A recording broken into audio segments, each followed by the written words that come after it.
अब मस्तिष्क और रीढ़ की हड्डी का इलाज भिलाई में होगा संभव।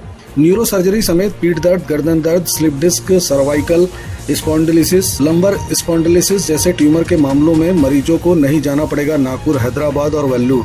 भिलाई नर्सिंग होम में इलाज होगा संभव। हम उम्मीद करते हैं कि सर के आने से इस क्षेत्र की जनता को जो बहुत सी सारे आज तक प्रॉब्लम्स हैं, क्रोनिक बैकएक है, सर्वाइकल स्पॉन्डिलाइटिस है, बहुत सारी चीज़ें हैं और भी सर्जरी की जो लाइक जगह उनको सर अच्छे से अंजाम देंगे और इस क्षेत्र की पर्टिकुलरली हमारे दुर्ग, रायपुर, भिलाई और राजनांदगांव की जनता को वो अपने बेस्ट सर्विसेज देंगे।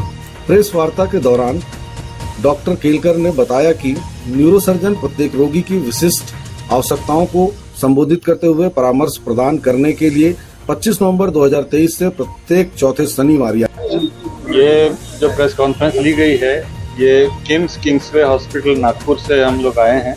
मैं डॉक्टर शैलेश केलकर, मैं न्यूरो और स्पाइन सर्जन हूँ और यहाँ पर भिलाई नर्सिंग होम के साथ हमने जो आगे आने वाले महीनों में या सालों में हर महीने के चौथे शनिवार को यहाँ पे ओपीडी सर्विसेज करने का हमने निश्चित किया है। तो हर महीने के चौथे शनिवार को दोपहर को 2 बजे से 4 बजे तक 6 बजे तक यहाँ पे हम रहेंगे। और भिलाई जनता को जो है क्या क्या सुविधाएं मिलेंगी और स्वास्थ्य लाभ क्या क्या मिलेंगे? भिलाई की जनता को 2 प्रकार की सुविधाएं मिलेंगी।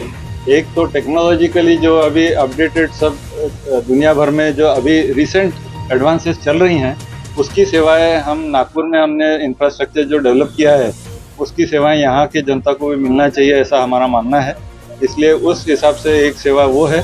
दूसरा, जो हर पेशेंट जो पैसे हर एक के पास नहीं होते तो जो गरीब भी पेशेंट होगा उसके लिए भी जनरल वार्ड में हमने उस हिसाब से प्रोविजंस किए हुए हैं, तो उनकी भी ऐसा ना हो कि उनको इससे वंचित रखा जाए। इस तरह की भी देखा गया कि न्यूरो की मेडिसिन आती है काफ़ी कॉस्टली पड़ती है, उसके लिए कोई न्यूरो मेडिसिन की सुविधाएं हॉस्पिटल की तरफ से नहीं दी जा सकती, वो फार्मेसी और वो पूरा ट्रीटमेंट प्रोटोकॉल्स अलग होते हैं। मैं अपने ट्रीटमेंट के बारे में बोल सकता हूँ और उसमें मेनली जो है रिसेंटली जो की होल सर्जरीज या मिनिमल एक्सेस सर्जरीज स्पाइन में होती हैं उसकी सेवाएं जो हैं उसकी जो एक्सपर्टीज़ हमारे पास है और उसके कारण जो पेशेंट्स को होने वाली तकलीफें हैं वो कम होती हैं और हॉस्पिटलाइजेशन भी कम लगता है और पेशेंट्स की जो फ़ायदा है वो ज़्यादा रहता है। तो उस हिसाब से मिनिमल एक्सेस या की होल सर्जरीज कम होती है। डॉक्टर सेवारत रहेंगे? नहीं, नागपुर से तो अभी तो मैं ही आने वाला हूँ, लेकिन आगे चल के जैसे जैसे हम इसको विस्तार करेंगे इसका तो और भी कंसल्टेंट्स अलग अलग फैसिलिटीज़ के आने। भिलाई की जो जनता है वो अधिकतर जो है आप देखेंगे कि आयुष्मान कार्ड के द्वारा इलाज कर रहा है। क्या आप लोग के हॉस्पिटल में या आपके द्वारा आयुष्मान कार्ड का इलाज? आयुष्मान कार्ड का जो मुझे मालूम है, मैं तो मैनेजमेंट साइड से नहीं हूँ, 5 साल चाहिए। 5 साल चाहिए हॉस्पिटल को। तो 4 साल हुआ है। किसी भी हॉस्पिटल को आयुष्मान कार्ड तो वो अभी 1 साल और लगेगा उसको एक्टिवेट करने के लिए। पहले क्या है छत्तीसगढ़ राज्य में न्यूरो सर्जन की कमी थी, क्योंकि जिस प्रकार की सेवाएं हम देना चाह रहे हैं उसके लिए आपको बम्बई, हैदराबाद, वेल्लोर भागना पड़ता था, वो इतने शॉर्ट डिस्टेंस पे अवेलेबल रहेंगी तो उसका जरूर फायदा होगा। और बाद में ऑपरेट अगर होते भी हैं या ट्रीटमेंट लेके भी जाते हैं नागपुर हमारे हॉस्पिटल से, तो हर महीने के चौथे शनिवार को मैं यहाँ आऊँगा तो उनको यहाँ के यहाँ पे दिखाने में सुविधा मिलेगी, वो तो बहुत बड़ी सुविधा है। डॉक्टर शैलेश केलकर, मैं न्यूरो और spine surgeon. Kelkar Bhilai nursing सेवा देने से छत्तीसगढ़ के जनता को कितना लाभ पहुँचेगा? बहुत ही ज़्यादा लाभ पहुँचेगा। मिनिमम में आप जैसे कॉस्ट ऑफ मेडिसिन बेचते हैं, मैंने अपने मरीजों की देखा हूँ जो ज़रूरत होती है वही दवा लिखते हैं। मीन्स पेशेंट पे बर्डन नहीं होना चाहिए। और सेकंड चीज़, मिनिमम सर्जरी के लिए जैसे अपने को इधर उधर भागना पड़ता था, बॉम्बे है, वेलोर है, हैदराबाद ज़्यादा फेमस है, वो सब सर्विसेज अपने नागपुर में शुरू हुए। सबसे मोस्ट इम्पोर्टेंट क्या है कि सर्जरी तो हो जाती है, उसके बाद फॉलोअप करना बहुत जरूरी है। तो फॉलोअप के लिए भी पेशेंट नेक्स्ट डे से मंथ में आते हैं तो और 3 हफ्ते 4 हफ्ते की ये लोग दवाई लिखते ही हैं। न्यूरो सर्जन जो भी होता है 3-4 हफ्ते की दवाई लिखते हैं।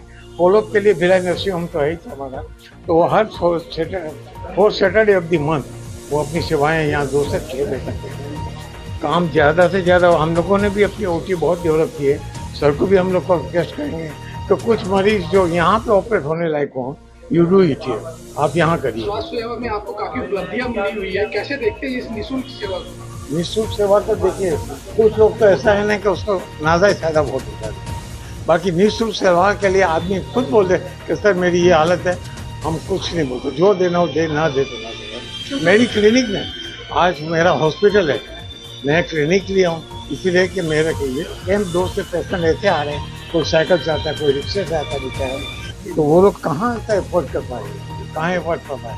तो सेवा मैं भी वही बात आपको बताया ना कि 23 साल हुए हैं, भिलाई दुर्ग रायपुर में एक सेफ डॉक्टर है, I am the first doctor जिसको life time achievement award Bhupesh Baghel ने बिलासपुर में दिया।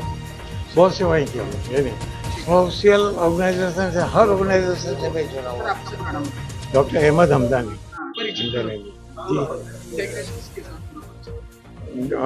Doctor Ahmad Hamdani MBBS FCGP क्या हूँ, डायरेक्टर भिलाई नर्सिंग होम हूँ, भिलाई IMA का भी प्रेसिडेंट हूँ, छत्तीसगढ़ CGIMA का प्रेसिडेंट रह चुका हूँ, छत्तीसगढ़ नर्सिंग होम एसोसिएशन का भी 2 साल तक चेयरमैन रहा हूँ, और बहुत क्यों सर, मेरे समय में ऐसा नहीं है कि कोई भी गवर्नमेंट वाला किसी भी हॉस्पिटल का ऑथराइजेशन करने में जो कोई सिंगल पेनी नहीं मांगते थे, अभी भी कॉपरेट करते हैं। और मैंने अपने समय में 171 हॉस्पिटल का और क्लिनिक का लाइसेंस में करवाया हूँ सर। कोई मेरे को बोले हमदानी साहब हमसे 10 रुपये